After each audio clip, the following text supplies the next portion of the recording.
Hello, everybody. My name's Milan Starcic.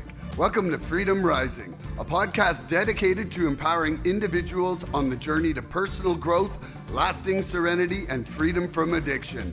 Tune in and join the movement. Your journey to freedom starts here. We neither represent, promote, or demote any 12-step program or organization. We are merely souls on the path of recovery with the desire to expand our lives and experiences and share them with you. Hello, everybody. Welcome to the 110th Recovery Freedom Rising podcast. I'm Milan Starcic with Co-Host Shannon B. Today's topic is life on life's terms and the trials and tribulations in recovery through acceptance and trusting our higher power. Would you please share what this means to you, Shannon, and why you're happy to discuss this here today? Sure. Thank you, my dear friend. Yeah, I'm happy to talk about this because, you know, I, I can just speak for myself, but I know you too, that, you know, when we first get sober and we start doing the work, right? It seems like, okay, the problems of our own making are going to subside. Life's going to predominantly get better. I hear the joke in our fellowship sometimes too. It's like the rest of the world didn't stop just because we did. And nobody's here to congratulate us, right? On deciding to take responsibility for our actions and get better. Yeah, so what made me think about this is like, you know, every day life's throwing something at us, right? At me. And I still have to accept that people are who they are, regardless of the work that I may have done, right? And I can see, and this isn't a judgment, it's just, you know, God has a really unique way of showing us a mirror of who we are through others sometimes in their actions. And I can see someone being real self-centered or controlling or try to, you know, manipulate a situation to work for them because ultimately I've done that before, right? So I can either choose to get caught up in that or I can choose to just practice acceptance and not change who I am based on my circumstances. We've lost loved ones. I have, in recovery. That doesn't stop. The world doesn't become perfect just because I'm not drinking or using anymore. And it's how I show up to the trials and tribulations of life that really is that grit, and character and integrity that, I'm working on living in my recovery. And if I didn't have my relationship with a higher power, I wouldn't be able to get through stuff because up until, the time I surrendered and got sober, my outlet for everything was drinking. Rough day, not a problem. I'll reward myself with some drinks to take the edge off, right? Great day, let's celebrate, Tuesday, let's go. Minor stresses were an excuse to drink. I can't use those today. So I don't have bad days anymore, but I do have challenging times and moments, right? That I might not be the most spiritually fit to show up in. And that's where I really need to have my higher power come in. And I also like people aren't doing the same work that we are. There's a lot of normies out there that, to be quite frank, could benefit from doing a set of steps, but that's not my place to tell them. So when someone's spiritually unfit around me, I don't want to go down that rabbit hole with them. I want to stay healed, loving, tolerant, and patient. Show some compassion. And I need God for that. And we'll get into this more, but that's just a little bit on, more than a little bit, on what I mean is, we get to show up spiritually fit regardless of what's going on behind us. And the world doesn't become perfect just because I decided to escape a house I set on fire. Woo! Man, you're sizzling in the pan for Saturday. Woo woo, Shannon, 2 pounds of bacon, burn. Well, I loved that. That was a amazing way to start. And this life on life's terms. First of all, life was never on life's terms during my addiction. It's on our Like terms. it was always on my terms, and it was a great source of pity parties, anger, resentments. You know, gosh, like I could scroll back to like my first step four, and 90% of my resentments were based on an intolerance or lack of acceptance of other people and their actions. And I had thought that they were wronging me by actually just being themselves, you know, and it wasn't really for me a big fundamental change has started to occur since the great resurrendering of March 2025. And that's, we call it like, there's like, before Christ and after Christ. Well, it's like we have the great resurrendering. And before that, really, I was still like, I felt like I had surrendered my addiction quite well. But I was like, I got anger. You're kind of busy. God, you're just a little busy. Give me anger and anxiety because I think I got these. Because after 52 years, I've proven myself a stellar example of defect removal, and I have realized that it's all about my ability to create that state of serenity where I can surrender and where I can come at things from a better perspective in order to have that acceptance, and part of it is, for me, what I'm realizing is that, there's almost like a negative energy reaction for me to something that is definitely abrasive to expectations that I'm creating. And there's some expectations that I am just not able to not create for now. But one thing I can do though is I can pray gratitude for the opportunity to grow through those situations. I've been walking a lot, like got over 30,000 steps twice this week. Right Like on. that's a boom in my life. And that really gives me time to think and digest things, but it also gives me time to burn off some of that energy. One thing I'm really realizing is that, this hummingbird needs an outlet for all that energy. And when I don't burn off some of that energy, it generally ends up manifesting as really reactive energy to a situation where I'm just too reactive, too quick. And in those super quick moments, what happens? It goes to my instinctual actions, which were 51 and a half years in the making before the program. And they're not great, and I'm far from proud of saying that, but I'm at least being honest. So that is a change right there. Being able to be honest about that. And acceptance really, I mean, I didn't tattoo it on my arm for nothing. It is literally the key to my happiness. But um I was, misinterpreting the Serenity Prayer for about 17 months, in that I thought that that acceptance would give me serenity. And it's really what I need to do is to create this vessel into a situation of serenity so that I can shine that acceptance outward. And, that acceptance is hiding in here. But if I'm not right inside myself, I'm never going to have that acceptance for other things. And, and trusting in my higher power is building because of the faith that is building, and my praying and my responses that I'm even getting to my prayer now, and it's just a whole different thing. And and that trust, you could say blah blah blah, I have trust, but it is something that needs to get built. And for me, it's just like I can't rely, like it's like I remember going to the CN Tower and they had the glass bottom floor at the top. And I don't care if you tell me that's 2 feet thick. The first time I walked across that, and then this little kid comes on and jumping right in front of me, and I'm like, I'm gonna die. I'm gonna die. And like having faith in my higher power was like walking on a glass bottom floor to begin with. And it just took me time to feel that I wasn't going to fall through that glass. And that's, and anything else would be a lie. And I think we got a lot to talk about today with this. I am grateful that we share each other's lives and these podcasts together, because it really does fundamentally help my recovery and make my days brighter. Thank you, my dear friend. I wanted to read something before we start on our questions. Yes. Could you do it in like a Cockney accent? No. I'm not very good at those. Okay, so this is like an AI overview of what life on life's terms means, and I just like the way that it's written, so I want to read it.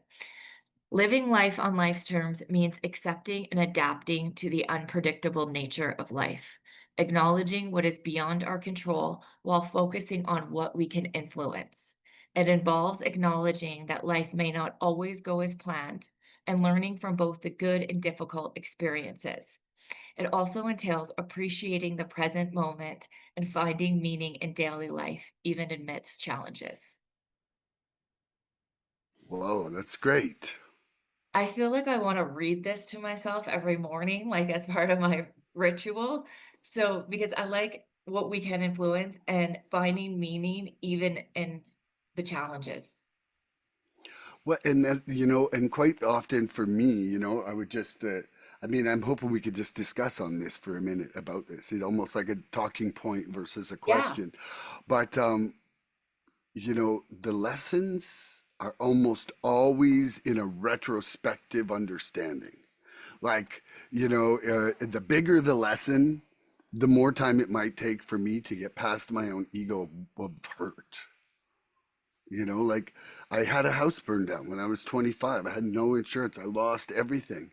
And fundamentally now, I see that as one of the greatest things that occurred in my entire life. And at the time when I showed up and watched that house burning, I fell back in like a frozen stasis of pain and anger and sadness. And now it's something I can smile about and see the lesson on, and so that was a wonderful example to me. Like that, the positive of that lesson didn't show up to me till about 3 to 5 years after. And, but when it did, I have never been able to unsee that lesson. It taught me that possessions don't define me and that I can restart my life at any point with nothing but, but, but myself. And that is a real freedom. That's like a real freedom I gained from that experience. And so,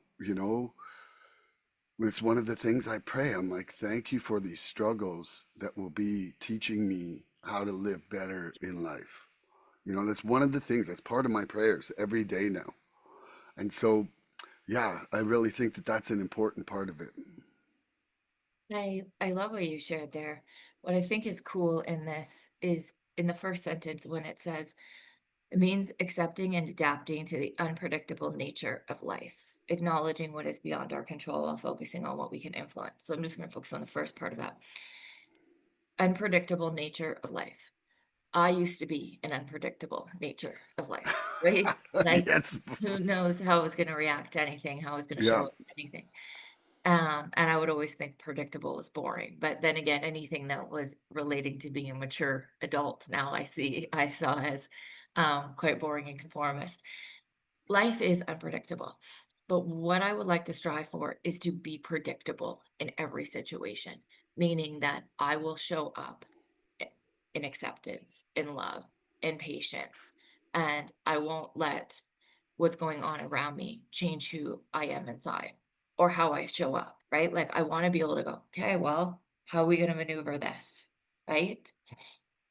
Rather than immediately look at how this affects me and no one else, Mhm. and then react angrily or in resentment and feel justified in that.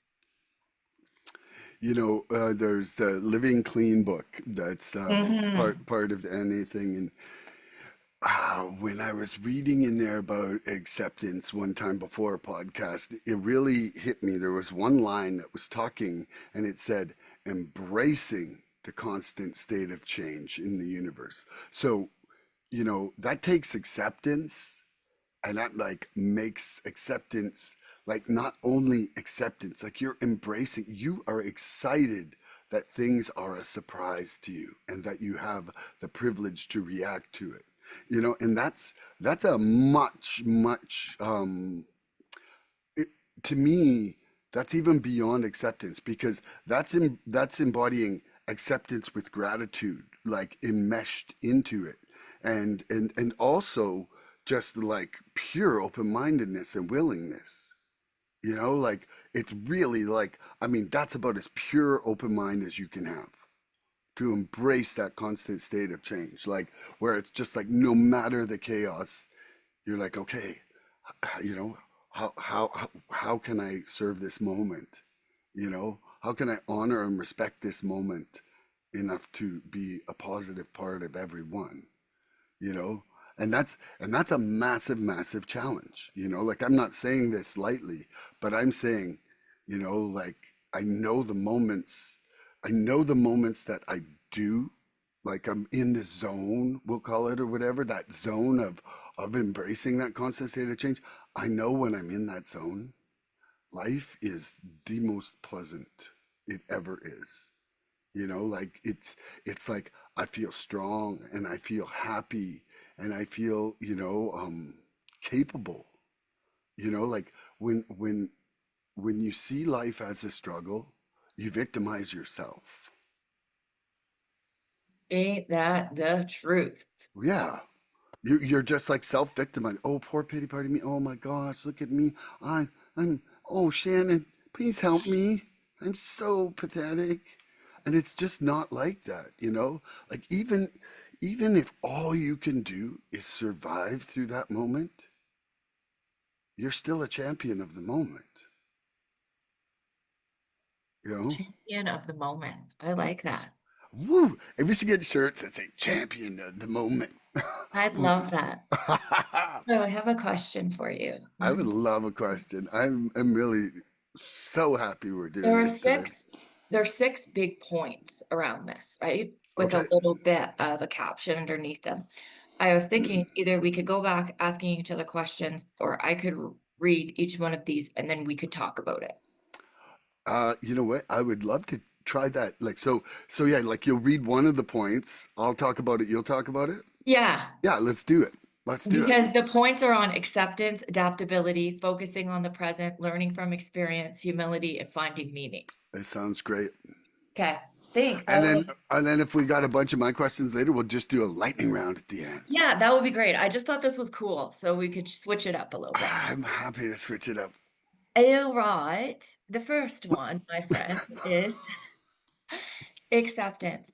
It's about acknowledging that life throws unexpected events and circumstances our way and accepting that we can't always control the outcome. Go. Okay.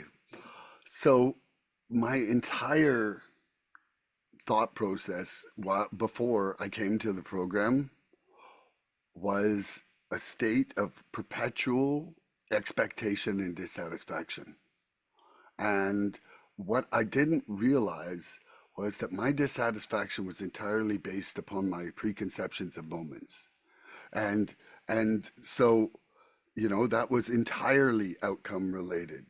I was a math person, and it's like if I was a squared and you were b squared, then the life had to be c squared, and it had to be like that. And when it wasn't, you were doing something wrong because I was starting with the initial position that it was right. What I was doing was right, or what I thought should be c squared, which would make you have to do that b squared action. And so it was so delusional because it gave nobody freedom to flower around me because I was just in a constant state of dissatisfaction with who they were and what they did. And I realize now how completely damaging that could have been to my daughter. And one of the things that, in my in my living amends is to really try not to be projecting that same type of expectation onto her, and to just try to cherish and appreciate the differences between her and I and what I think she should do and what she's doing. I'm gonna leave that one there. You're a good dad. And I've seen that because of your relationship with your daughter when I've seen I you. get to pick her up from the airport today. She just was in Mexico, then Guatemala, then Hawaii, and now she's coming home. I know, Yeah. tough life, eh? I'm like, I want to do that. And I'm like, oh, yeah, I've had plenty in my youth, you know? Yeah. Tuck that one away. Um, Accepting that we can't always control the outcome. So what this made me think of is prior, and for those of us listening, I mean prior as in an addiction, the outcome didn't matter as long as it served me. period. You know, like however life was going to be, as long as I wasn't slightly inconvenienced, right? It was an outcome that aligned with what I wanted in life, and things were coming up in my favor. I could care less how everything else went on, you know? And it's not that I didn't have compassion for people when things didn't work out, but I took every situation and immediately broke it down to how does this affect me? Not others, but me. And today it's like, okay, we're going to roll with it, right? Had a situation happen this week that I had a second where, I felt a little bit of an emotional reaction, like a little bit of panic. But that quickly moved on, and then I thank God for the blessing in it, and I was like, "Who is she?" Because before, I I probably would have went into some sort of resentment, or at least let it overtake me and not be able to show up in self-control, and that's what I strive for today, like, utter self-awareness and being able to control my emotions, like, I'm trying really hard not to live anymore based on my feelings. Gosh, that's a tough transition, and I really, it is something to re-surrender over and over and over again for, It is, and, like, that's gonna be part of, like, an ongoing learning, you know what I Yeah, mean? Like, it's not just gonna be like, "Oh, it's not one and okay, done. It's like, ooh, I've look at decided enlightened not to Shannon. have emotional reactions anymore," Mm. let how I feel be the reality. Poof, changed. No, right? You get it, I gotta work at it, but closer to God, closer to being able to be self-aware. Love that. Okay, you've got another point? Yeah. Can I have 1 second? I just wanna grab some water. Sure. Yes. Un minuto. Okay. Feel like these are flowing right into each other. Adaptability. It involves being flexible and adjusting to changes rather than resisting them. So I used to say, this was something that even I discussed before before recovery. I used to call it my adaptability factor. And my adaptability factor had to do with my ability to adjust to people and situations. And I really had done a lot of exercise at seeing this because I used to host a lot of musical events and had a recording studio, and I would have to deal with the dynamics of people and how they could react to each other musically. And so inside that, some people play their thing, they play their one thing, and they have no adaptability factor to others because they generally play most of the time by themselves. Other people play frequently with other people and are able to listen. And so a big part of adaptability is observation, awareness, and open mindedness. Like, first of all, that observation is, can you actually see the situation as it's happening? You know, are you aware of what, is the right action for you to do there? And then oh gosh, what was the third one I just said there? Oh, and then just an open-mindedness to whether you actually want to change yourself enough to fit in, or whether you're just wanting to put yourself on the situation and be like, I'm not fitting. I'm not fitting here today. Like, it's not like that. And you know what? Guaranteed, I'm not going to be happy if I talk in that voice all day. It's going to be, like, and for me, what I really noticed about my own adaptability was my frame of mind. And it's kind of like coming back to what we were talking about a little bit earlier, where I was, talking about my mistake for acceptance and serenity, like which one needs to come first. And, it's about creating a state that you're going to be adaptable for, you know, and that's going to come from bringing some peace into yourself, from being, the stillness in the water that can reflect the image clearly versus the turbid water that's going to distort it and reflect it back distorted. And so, adaptability has a great amount with your state of being.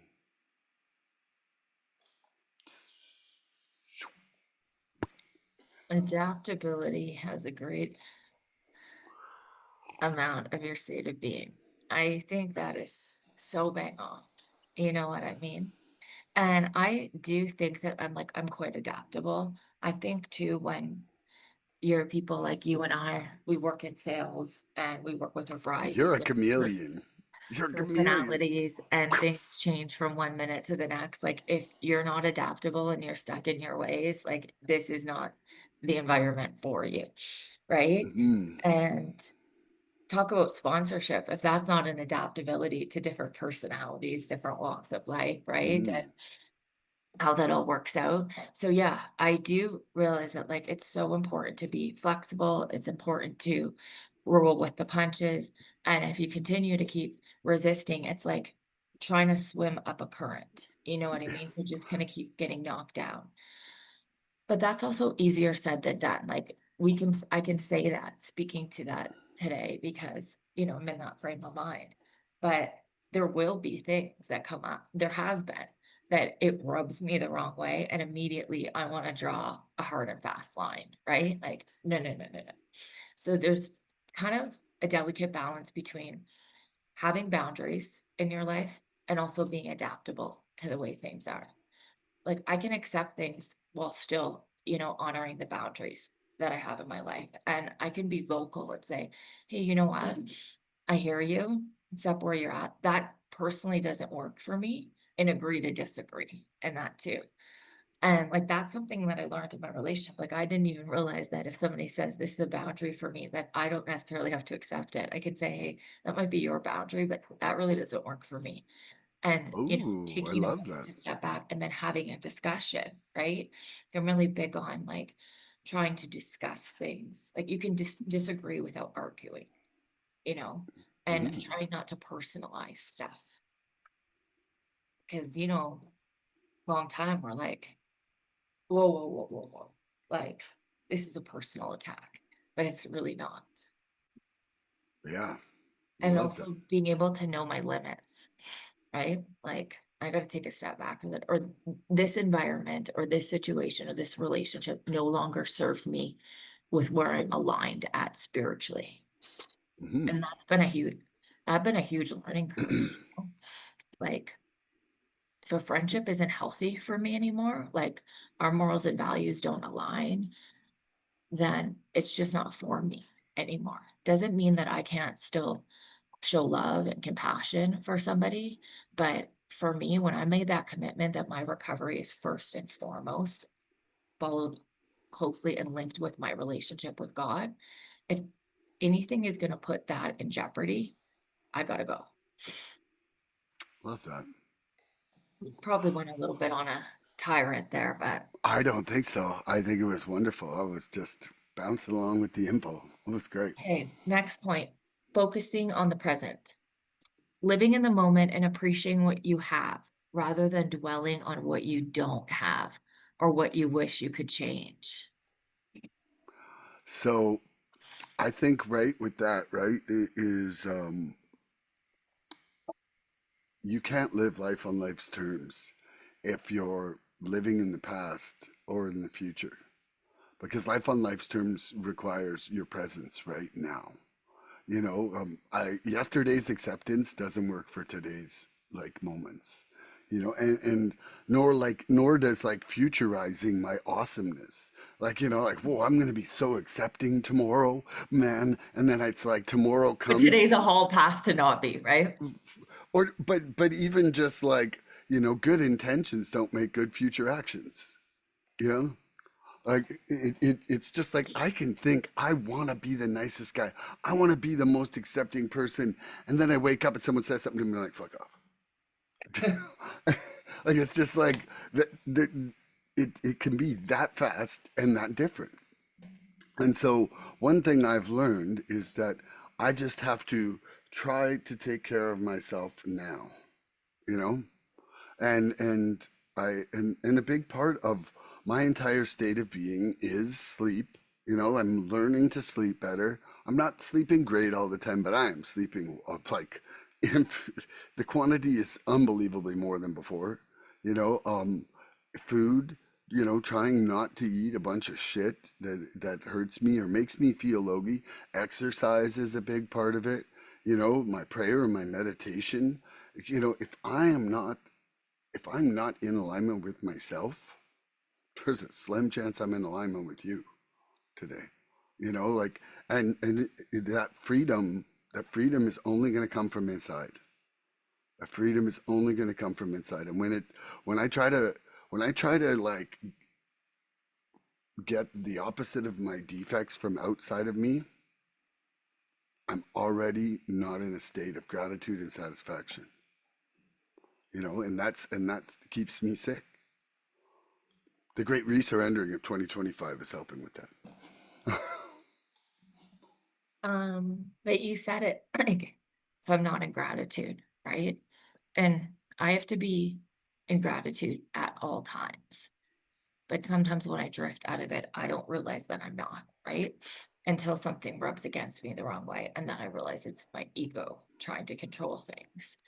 And I've been doing this course, I think kind of mentioned a little bit to you about it, but one of the lessons was full acceptance. So accepting what you are, what you're not, and what you're never going to be.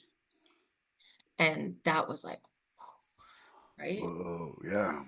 And, I'm really trying to implement that in my life. Like, there are things I'm never going to be. A non-addict would be one of them, right? Mhm. And I'm never going to be able to change my past. But what I can do is learn from it and take that into the future.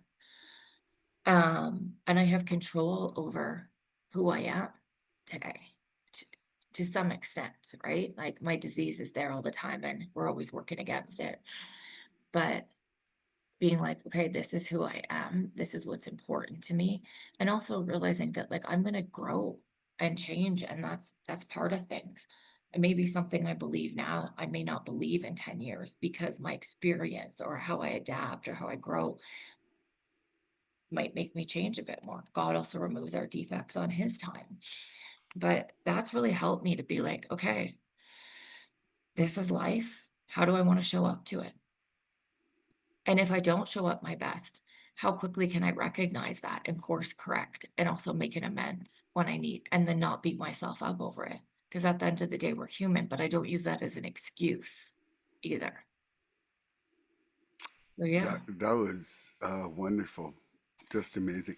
Hey, I want you to know my mom loves your insights. By the way, like, yeah, yeah, she's I like wait when I'm like, oh, I'm doing one with Shannon. She's like, oh, Shannon's so smart. I like Shannon.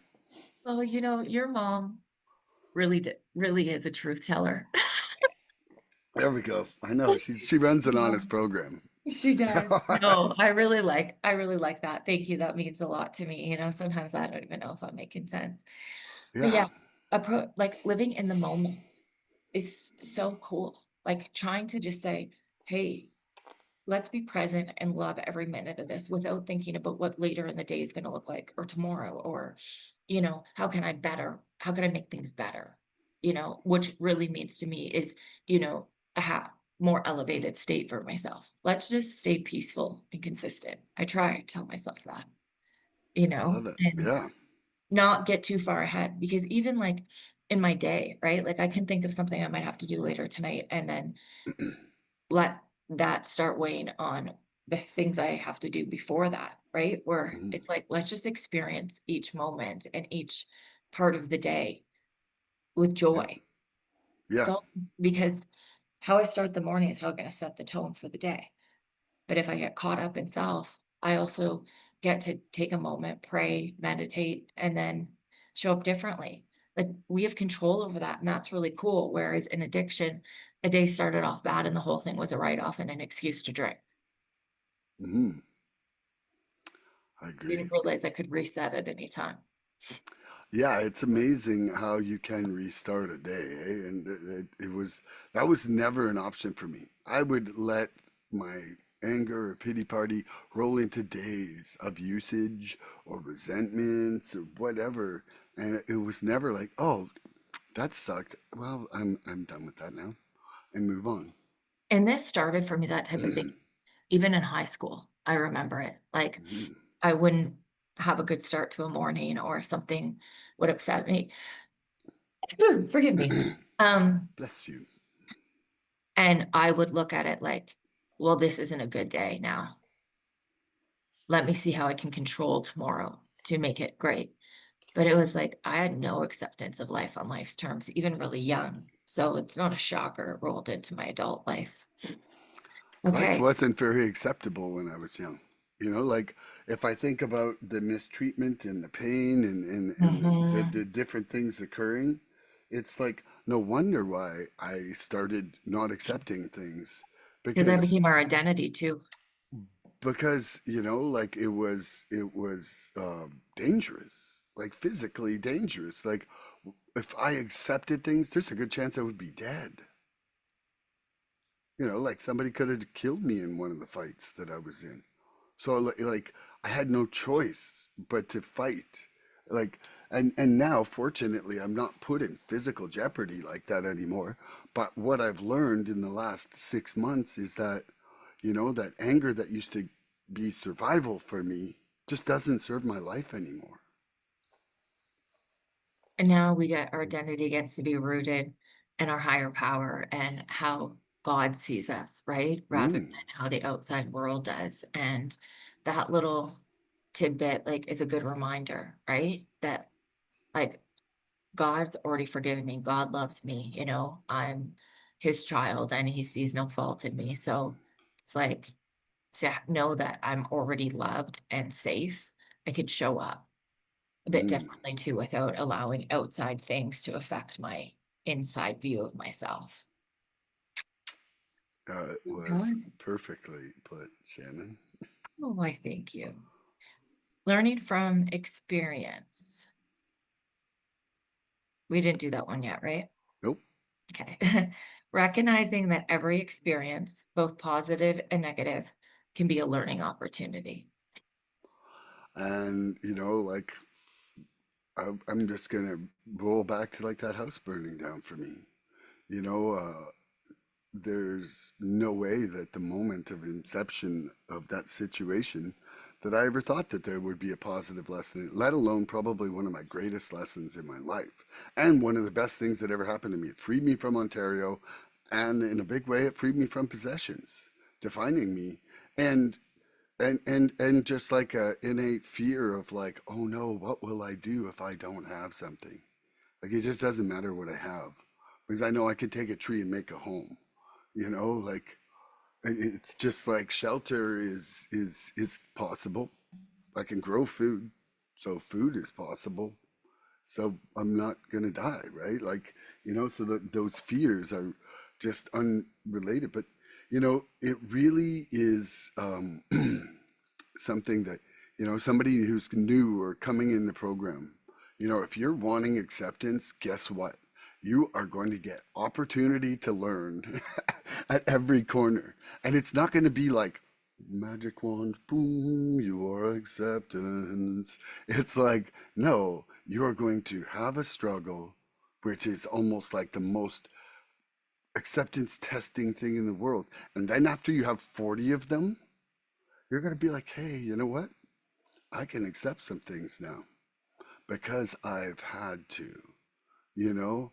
And you'll see that, you know, the moments of resistance versus the moments of acceptance, when you have the acceptance, it's just an easier life.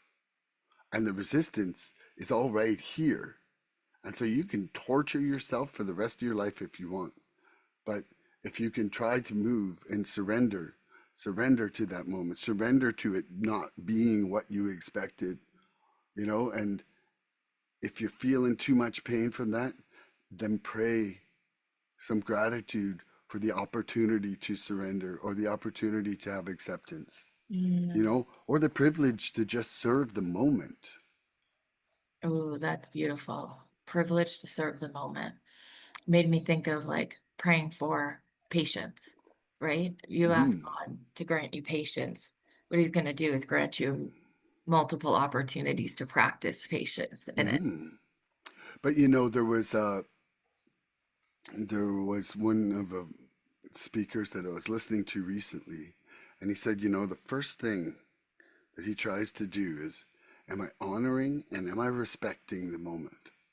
Like, Mhm. am I honoring? Am I showing that I'm honored to have this moment? And am I respecting the moment for what it is? Which is essentially acceptance. But it's, if you're not comfortable in a moment, he's like, there's a perfect chance that one or both of those are in play.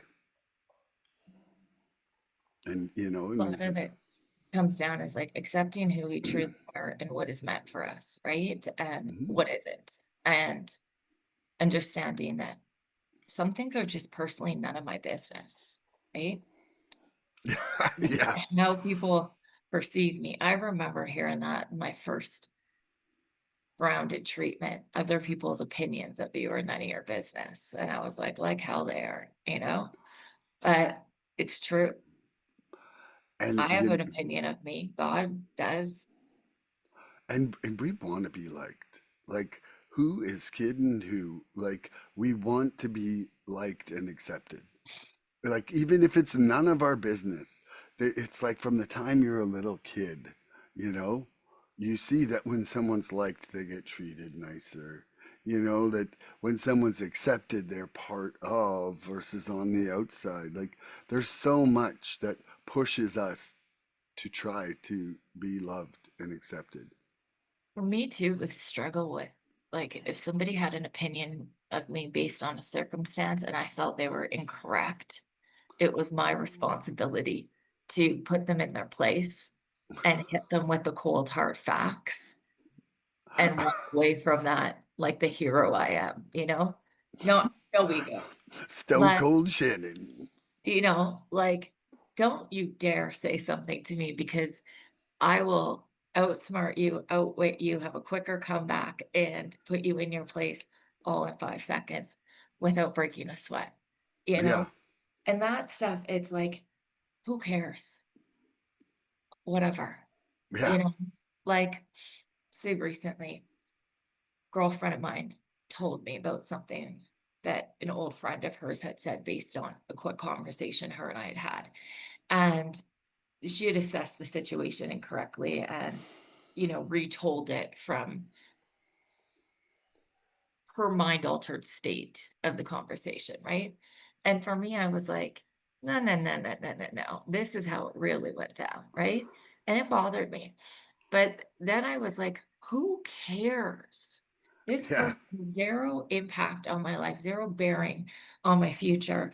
And it wasn't like she said something so outlandish, right? It was just the way she perceived a situation in a conversation we had. And then I was like, what does it matter? Think what you want. Like, this is water off my back. But in the past, I would have felt the need to address this, confront her, make it far worse than it was, and then also take an inventory of her, you know? And it's like that saying, we drink the poison and expect somebody else to die. Like, I have to constantly remind myself of that insert in the book. Anger is a dubious luxury we don't get to have. And mm, it's true. I can't stay in these negative states or harbor resentment against people or be angry because tick, tick, tick, tick, tick, tick, tick, tick, tick, tick, tick, tick, tick. Then my mind goes, you should have a drink and take the edge off. Or you know what? You need to confront this thing head on. And now I've made everything else, you everything. don't need the program, Shannon. Or this is exactly why the principles of this program don't align with who you truly are, you know? I'll just share this Ooh. quick little story. I forget if I've told it or not, but it just like was so impactful to me that I can remember exactly where I was driving when this was happening. It's a couple, maybe a year, 2 years into this gig. And I was going off on my sponsor about a situation. And she was like, you can't handle things this way. Like, You can't afford to stay angry like this. You need to just let this go and move on. And I'm screaming bloody murder on Deerfoot driving. If you think I'm going to roll over and just allow this to happen, you've got the wrong person, blah, blah, blah, blah, blah. I'm confronting this situation. This is what I'm saying. I'm not letting this person get away with this.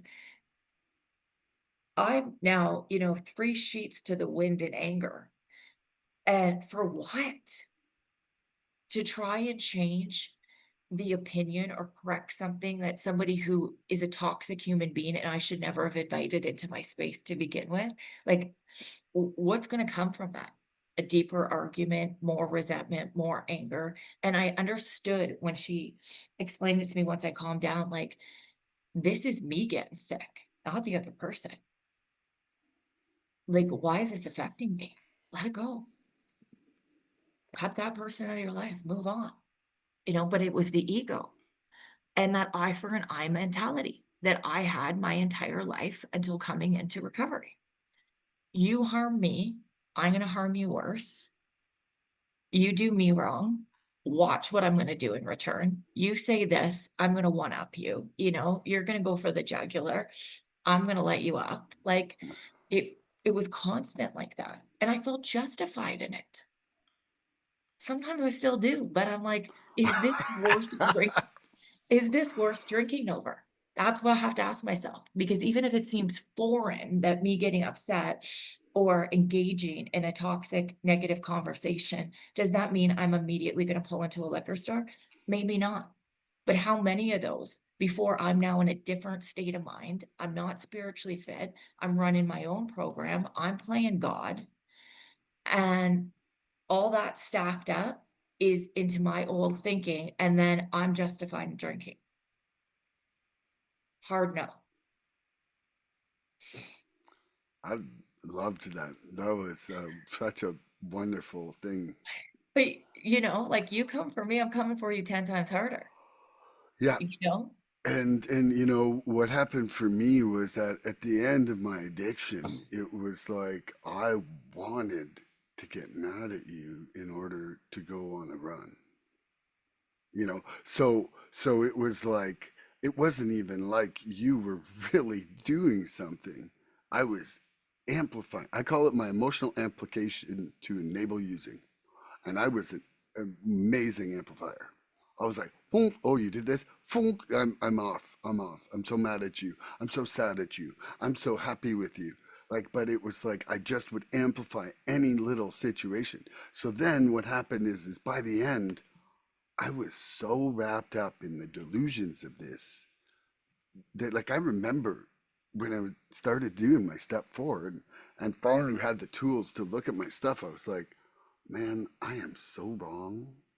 Like, I am so wrong in my perception right now.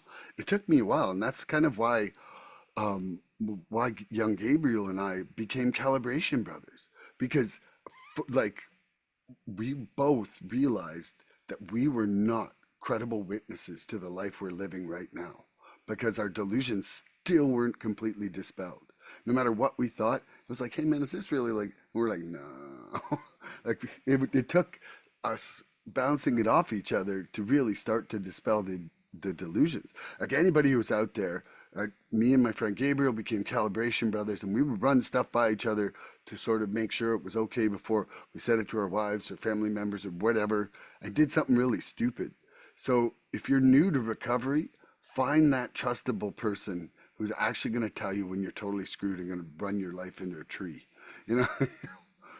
And I love that calibration brother. I think I'm going to get a calibration sister, like somebody that I know Yeah. and trust real well, because we need to bounce this off other people, because what I do know is I can reach out to certain people, women, particularly when I'm on one, that are going to gas it up, right? And Mm. those are the friends they're great for 15 minutes in a situation, when you want to just feel heard, feel justified. But if that friend or my other friends are all that way and there's no turning point, Mm. then I'm not growing and nobody's holding me accountable. And this is going to go from bad to worse real quick. Like I can vent out to my best friend I've had my entire life. I'm so grateful Mm. for that friendship. And she can be like, girl, I get it. But then we can talk and we can get to a resolution real quick. And she can help me see things in a different way as I can. Like we can be calm in each other's storm. And that's beautiful. And then I have other girlfriends that I know are going to tell me right away, no, no, no, no, no, no, no. Like you got to change your perception on this, right? And I need people like that. I need everybody in my life to hold me accountable because the way I perceive things can be so insane. And the longer I try to counsel my sick self, the more bizarre it can get. But because I do the work every day and I check in with God, I'm also able to get myself unstuck real quick too. But I call it when the fever breaks. And it's when I'm, and suddenly I just laugh and have that moment and go, wow, that was intense where my It, mind just took me. it's so hard to see through that fever, like accurately. But the I could, fever would only break for me before when I would drink. And you just made an excellent point. You said these were all just things stacked up for mm, excuses to use. yeah, And it's like that same thing. A guy would rub me the wrong way that I was involved with. And I'd be like, oh, you know what? I'm going to show you. I'm going out tonight getting loaded and acting single. And I'm justified in that because this is how you treated me. And not only that, but I'm bringing a couple girlfriends with me. So now I'm going to have them drinking like I do. You know what I mean? And it's crazy. It's crazy. Like, let me go kill myself to prove a point to you. yeah. It's absolutely nuts. And most of it from my part was really just so I could use more. Like, it wasn't even, it didn't really have anything to do with you. And sit down with another alcoholic who's in active addiction with you when something's rubbed you the wrong way. And Yeah. over a bottle, you're telling this person, they're like, oh yeah, let's get around to shots. And then before you know it, you got two delusional people, you know, Yeah. trying coming together to No, create a I deeper believe delusion. that's what we call a pity party with booze at it. Yeah. Or, It- I'm gassed up and I'm angry and I go, let me go confront this situation head on. And yeah. they're like, let's go, girl. I'm throwing a Let's table and go. being kicked out of a bar because now I've decided to play Mike Tyson with another woman. Like it just when I think back about it, I'm just like, what a sitch, you Yeah. know? Like Yeah. everything was like a playground to make my life a million times worse. Then I wake up the next day with a hangover and oh dear, and I've got people calling me going, did you do X, Y, and Z last night? And I'm like, I can't handle this conversation without taking the edge off. Because Yeah. Yeah. if I'm not in a state to quickly apologize and get that monkey off my back, then I'm back on the liquid courage, letting you know exactly why I was justified in what I did. And it's just a never ending cycle. No, it was definitely never ending. Oh, well, it did. Here we are. Well, exactly. Yeah. Nobody says to themselves, well, that really upset me. I think I'll go on a 3-day run to Yeah. Yeah. remedy it. Yeah. I think I'll go meditate because you've really upset me. Right? But that is good medicine. Oh, I love where we are today, and I love that we have the ability to sit to reflect back and find some humor in it and go, wow. And that's why, like, I get to use those experiences with sponsees and stuff when Mm, they're trying to navigate life on life's terms. And, you know, they're like, well, this is how I feel. And I'm like, and that's okay. You're allowed to feel that way. But what you can't do is now go emotionally react to that yeah. because I've been there. D- Okay. Do you got another point for me? I got two more. Good. Humility, acknowledging the limitations of our own power and control, and accepting that there are things beyond our influence. I'm out. Ooh, I'm out. It um, really was step 4 on 5 that that brought humility into existence for me. And before that, I thought, like, I remember when I had my first my back surgery, and I remember thinking I was a superhero before that. And first of all, superheroes can do anything physically, but superheroes aren't wrong very often either. Nobody's like, "Hey, Superman shouldn't have saved that planet."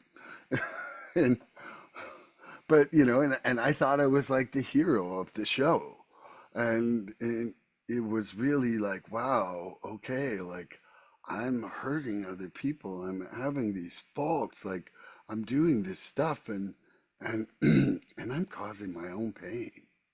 Like that really just brought it home to me that I was like, whoa, like I am really out of touch with existence here.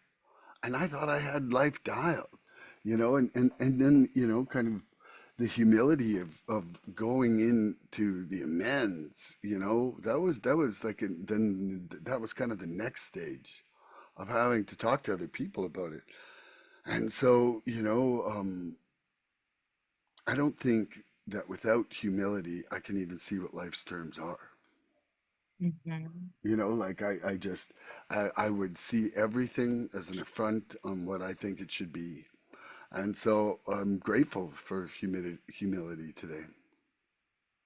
Yeah, it's like that state of being not just being humble, but really acknowledging, you know, that life is going to ebb and flow regardless of me. And it has not a lot has nothing to do with me. But if I start trying to exert control over that or my will, then I'm cut off from God. And there's no acceptance in that. So for me, like that humility really comes for how does God want me to show up in this situation, regardless of how I feel justified in showing up in that. And I have to accept there's things that I have zero control over. And today I don't want to because it's exhausting. So staying in that state of surrender and okay, can't change this person, not my place to. Let's find some love in that. Because it doesn't even dawn on me that there's probably people out there that wish that I was a little different sometimes, you know? I love that. I look at my mom, like I've had judgments over the years. I really wanted to, you know, get her over to my way of thinking. And I had no business doing any of that. She has loved and accepted me through every stage of my life. Doesn't mean she's always agreed with it, but she's been there for me, And as she gets older, I and God bless her, health is great. But I realize that there'll never again be someone like her who loves me completely and utterly Yeah, unconditionally. yeah. Will take my call at any time, will meet me where I'm at, will lovingly guide me. Well, when I say, Mom, I just need to get this out, will hear me unfiltered, you know, and she actually looks forward to our conversations. Like recently, I think I like accidentally pocket dialed her and we had just chatted. And she's like, "Did you call, honey?" And I'm like, "Oh, sorry. I think it was when I was grabbing my phone out of my purse." She goes, "No problem. Call anytime." Like, who else out there wants to hear from me no matter where I'm at and loves Hmm. me no matter, and I just have a real appreciation for her and a real gratitude for our relationship. And, I need to show her the same compassion, acceptance, patience, and tolerance when she goes through things and confides in me that she's always so generously given me. And I want to show up like that for everyone I love. And that's kind of, one of the lessons in life that we're talking about. And I never would have And got there. I would have to an extent, but not to the full capacity that I am if I didn't work a program. mhm, absolutely. That's Okay, beautiful. thank you. This is our last one that I have. Okay. Oh, it's called Finding Meaning. Discovering fulfillment and purpose in daily life, even in the face of adversity. That's Okay. you, my friend. That's how Yeah. you live. I do live like that. I really try to go back and, not live in the past, but definitely see what there was there for me that I missed, in meaning and intention or potential for growth. Like, um, I say it right now, but I feel like I'm at an all-time high of willingness inside my program. Like it hasn't diminished, it's grown, and the more I learn, the more I'm intrigued and learning and feeling benefits from. Like I don't think that clean time equals recovery one bit. And um, and I actually just saw it at a meeting on Thursday night. There was almost a fist fight at a meeting I was at, and Dinner and a show, hey? and the person who really was instigating it had 28 years clean, and I was like, and I'm not shit talking somebody, but what I'm saying is that you know we're either just going through white knuckling. And I'll tell you, man, there's people who can white knuckle their way to 30 to 50 years or whatever, and they're not living the principles, and they're not, doing the steps, or reading the literature or having sponsees or whatever. They're like, meeting once a week and I'm good. And that to me just isn't growth for me. For me, I know that either I'm going forward or I'm falling backwards, and I don't have a state of stasis. Like, and I don't think I ever want one. Like, from what I see and read, like when I listen to like the old timers in the speaker tapes, and that is, they call it being a seeker, and it's just that I have reasonable contentment in my life, reasonable contentment for sure, but there's an itch to learn more all the time. That discomfort is my desire for growth, and that pushes me forward. And I know that I'm nowhere near chipping the potential of this program. Like, it is an infinitely beneficial relationship I can have with the universe if I just keep working. And that's it. No, I'm just so grateful for you. I'm grateful for our friendship. I'm grateful for your insight and your wisdom. And, this podcast really filled me this morning. And like you said, you want that uncomfortability because that's where you grow. Staying comfortable means staying stuck, in my opinion, and staying mediocre. I don't want a mediocre life. So to grow and learn means I abhor mediocrity. Abhor it. means that I need to be challenged. And that means I'm gonna come into uncomfortable situations and stuff that's really gonna test me. But with God, I can get through anything. And like you just touched on in that, how that meeting went, is there's a big difference between being sober and being a person in recovery, right? Like time means how long it's been since I've last had a drink. But how I practice these principles in all my affairs and how I live a God directed and purposeful life, that's what being in recovery is all about, right? It's a program of action.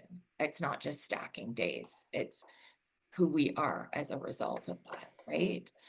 And I really have realized that myself. Like, it's quality over quantity, right? Look at how many years I had, and that didn't safeguard me from going back out. But today, at 19, almost 20 months, whatever, the days might be there. I think I'm at 19, just over 19 months, but it doesn't even matter to me, like it's not the length. That's only to show the newcomer that this actually works. It's what's the quality of life I have today.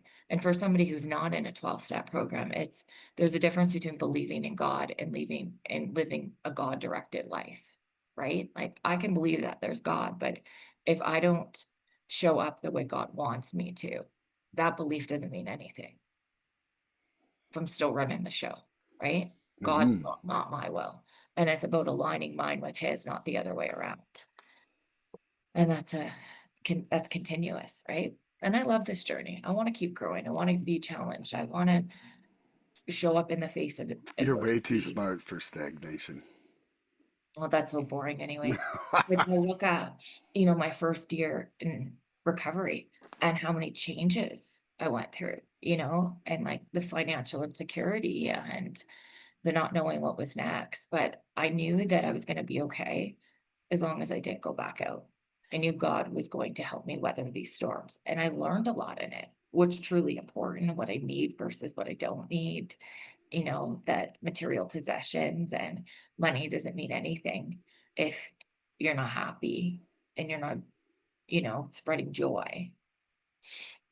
I have So, much less ambition for money being in recovery.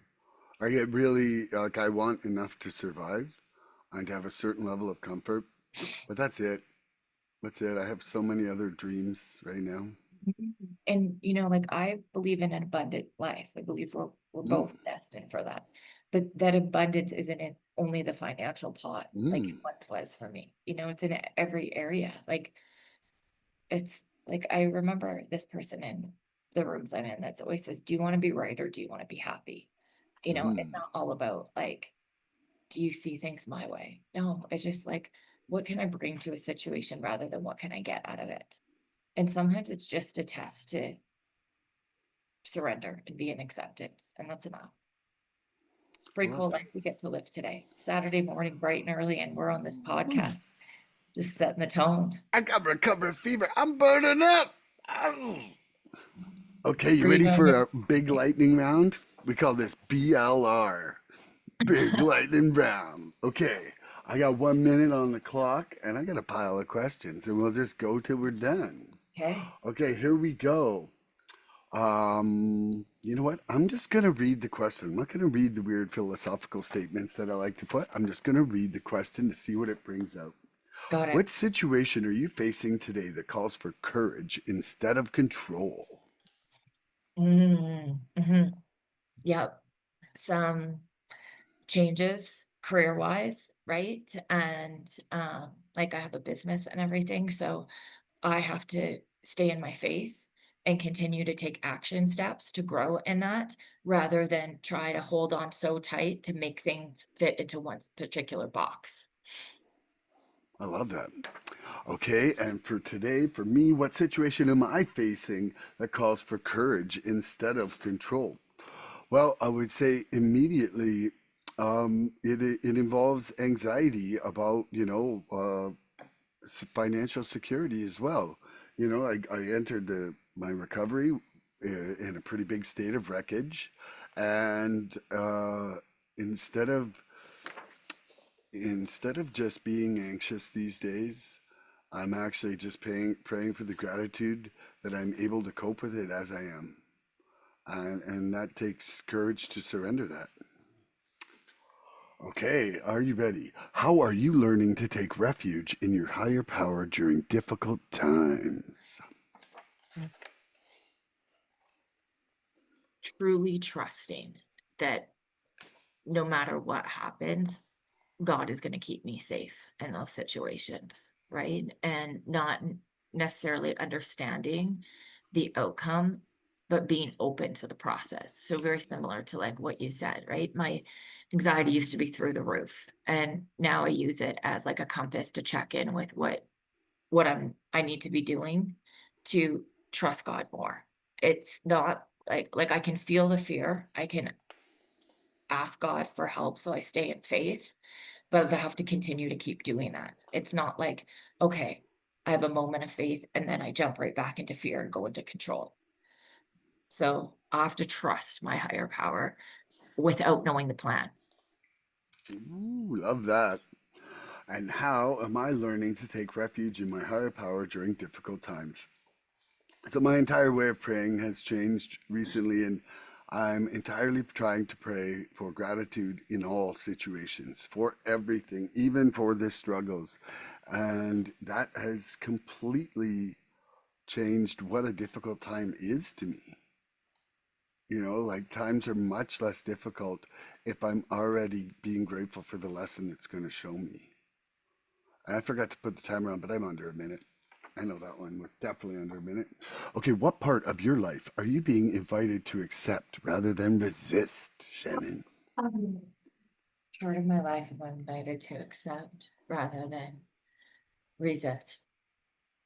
That right now, I don't have a concrete plan of what things are gonna look like tomorrow, let alone 5 years from now.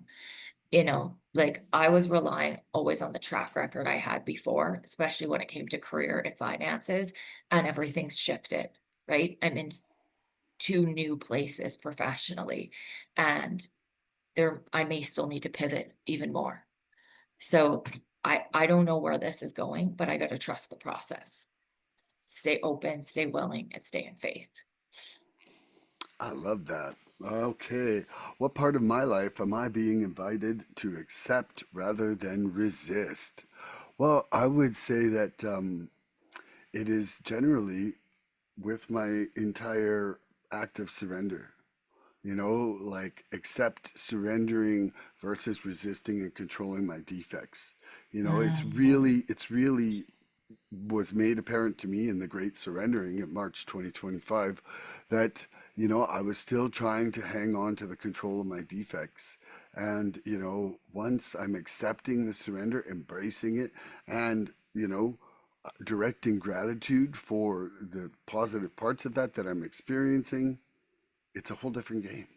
It's just a whole different game every single day.